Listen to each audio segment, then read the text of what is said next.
We're back. The best of food and wine with Anthony Gismondi and Kasey Wilson, live from the Wines of Canada stage at the 2017 Vancouver International Wine Festival. Now, here's Tony and Kasey.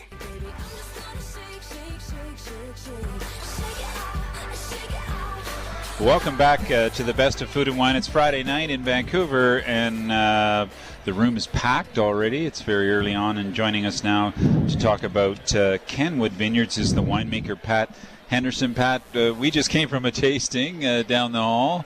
You were speaking to 120 people about wine. Are you having fun in Vancouver? Yeah, it's a great town. It's great to be back again this year. And I had to kind of run across the entire convention floor to get here, but I dived in right under the wire. You made it. You made it. Thanks so much.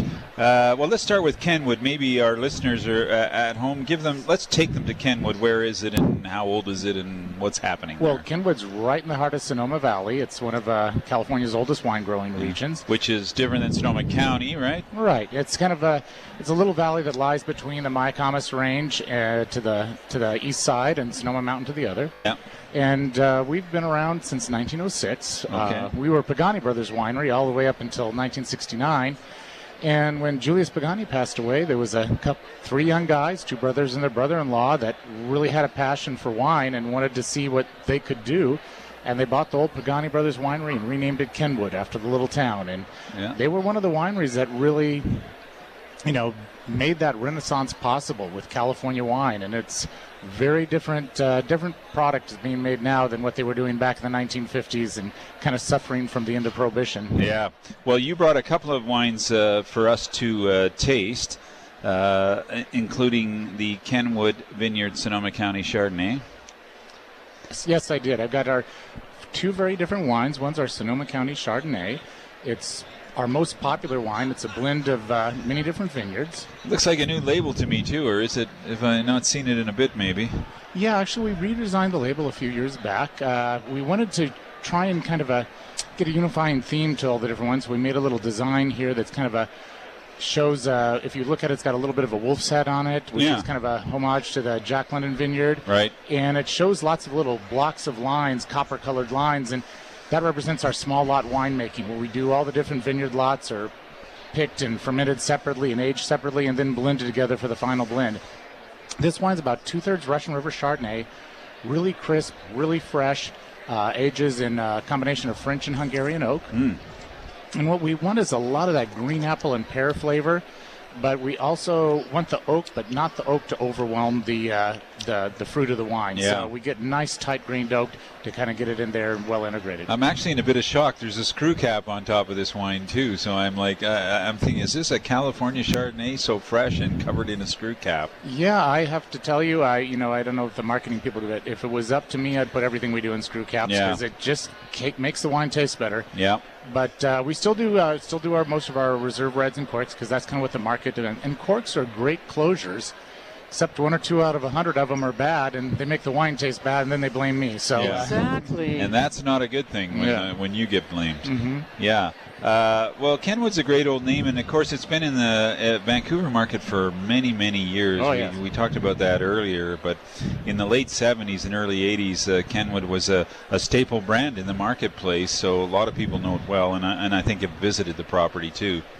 Yeah, this is only my second time up here for the festival, but we're definitely going to make it a regular occurrence as long as they'll have us, because it's a great town. There's just so much good food and great restaurants, and the crowds have been packed in here every night with real motivated people who want to find out about the wine. Yeah, with good questions. Mm-hmm. Okay, I want to Jack London, maybe you can give us a little bit of background on the famous name, but also Sonoma Mountain. It's so exciting to see these wines with precise appellations now too. It's got to be fun to be making wine. Yeah, we make a lot of different wines, and they all have something unique. Where the Chardonnay that we just tasted is a blend of a lot of different vineyards. This Cabernet is all from one ranch. It's the Jack London Ranch, and I could literally drone on for a couple hours with history, because there's a lot of great Cabernet ranches in Northern California, and this is one of them. But I don't think there's a more historic vineyard. Jack London bought the property, the author, back in 1900. And when he bought the property, the first grapes were grown there in the 1860s. And Jack was total adventurer. He did more before he was 20 than I'm going to do in my whole life. I mean, he rode the rails as a hobo and wrote about it. He sailed to the South Seas with a captain of a small boat. He was a deckhand on a fur seal hunting boat in the Arctic. He was a foreign war correspondent in the Russian-Japanese War. And he prospected in the Klondike. That is unbelievable. And he loved reading. He loved writing. And there's that old saw, write what you know. And he wanted to write about adventure. So he went out and lived life to the hilt.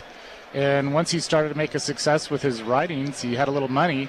He loved the Sonoma Valley. He came up and bought a series of ranches, eventually had 1,400 acres up on the side of Sonoma Mountain. Yeah.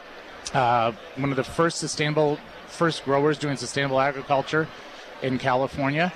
And he passed away as a young man. He was only 41 when he passed away.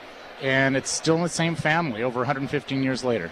Wow. But he had lived a life at 41. Exactly. Well, one of his quotes, and I'm probably mispronouncing it, says, "I'd rather be a fiery meteor than a sleepy and sedentary planet." And boy, exactly. That's exactly how he lived his life. Yeah. But imagine doing that in those times. Like, it's just hard to believe. Oh yeah, and he was a great photographer. He took pictures of everything he did, and there's just this wonderful catalog of, what it's like to be with the cannibals in New Guinea. Wow. Yeah, and not get eaten. Yeah.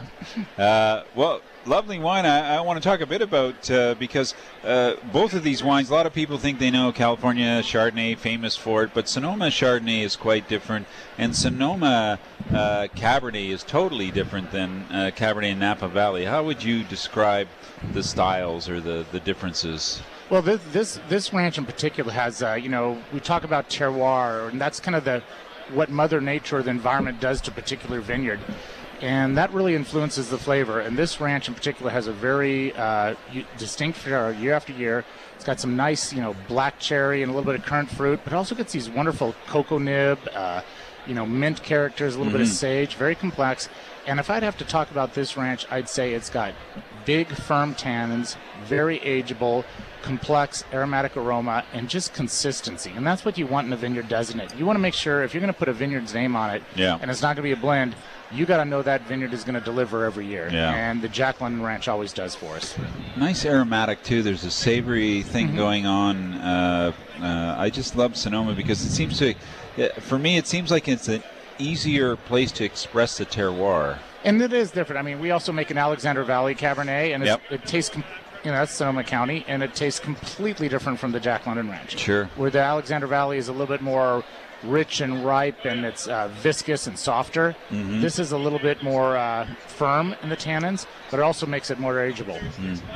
Well, Pat, great to catch up with you today. I know a lot of Vancouverites go down to Sonoma. Can they visit Kenwood easily? And absolutely. We're right in the heart of the Sonoma Valley, and the great thing about coming down to the wine country, we're only about an hour north of San Francisco.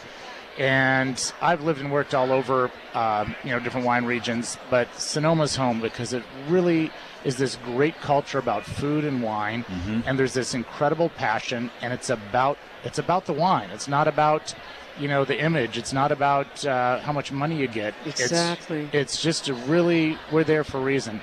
And there's no place I'd rather live and make wine. Yeah. And cool. What about restaurants? Do you have a favorite restaurant or two that our listeners could check out? There's a lot of great restaurants. I will say, if you want to come to Sonoma for the nightlife, you should probably stay in San Francisco because we're all in bed by 9:30 usually. But there's a great little Italian bistro, really informal, fantastic food right there in Kenwood called Cafe Chidi, and it's like this little Italian cafe.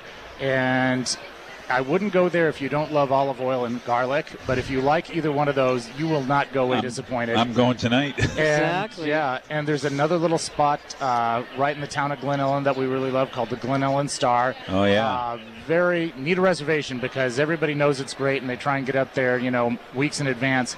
But that's where, like, for instance, when my wife and I go out for a birthday or anniversary, that's usually number one on our list. Wow. Pat Henderson, winemaker, Kenwood Vineyards. Pat, you'll have to come back. We didn't even touch on the artist series of a famous label in this market. People have collected them over the years, but and it's still going. We just had a great example tonight of it, of one of the latest vintages. But great to catch up with you. Great to talk to you, too. Thanks so much. Thanks for having me. Thank you. Pat Henderson, he's the winemaker at Kenwood Vineyards in Sonoma Valley.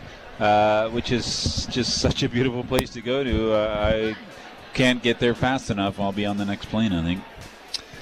Okay, you're listening to a special edition, actually, of the Best of Food and Wine. It's Friday night in Vancouver. It's one night 2 at the Vancouver National Wine Festival. It's year 39, and there are 3,000 people in this room tonight tasting wine. We'll take a quick break and be right back on CISL 650's Best of Food and Wine.